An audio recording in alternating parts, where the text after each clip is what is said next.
संगमनेर एकवीरा फाउंडेशनच्या वतीने आयोजित महिला क्रीडा महोत्सवाला ग्रामीण महिलांचा उत्स्फूर्त प्रतिसाद मिळत आहे। स्पर्धेत क्रिकेटसाठी 160, रस्सिखेचसाठी 252 तर बॅडमिंटनसाठी 327 महिला संघांनी सहभाग नोंदवला आहे।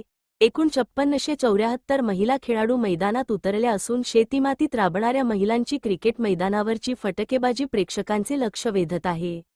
वाढत्या प्रतिसादामुळे 5 दिवसांच्या स्पर्धा 7 दिवसांच्या करण्यात आल्या आहेत। डेझ न्यूज मराठी संपादक नाजिम सय्यद, संगमनेर, सौजन्य यशोधन। सकाळच्या सत्रातला पहिला सामना, मोठी लढत, मोठा सामना या ठिकाणी मैदानात स्वामिनी रहमपूर वर्सेस हिरकणी पराक्रम।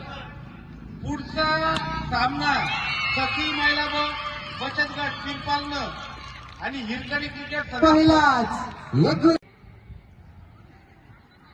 एका टप्प्यात बॉल किपरच्या हातात गेला पाहिजे याची नोंद घ्यायची आहे। पुढचा चेंडू सुंदर फटका, निर्धाव चेंडू, कुठली धाता चेंडू, पुढचा सैर स्वरूपाचा चेंडू, 2 धावा घ्यायचे या स्पर्धेसाठी। वडगाव पंचायत संघ पुढचा चेंडू, पुन्हा एकदा सुंदर फटका, मानवच्या बॅटमध्ये पुन्हा एकदा एक फाउंडेशन चालू करण्यासाठी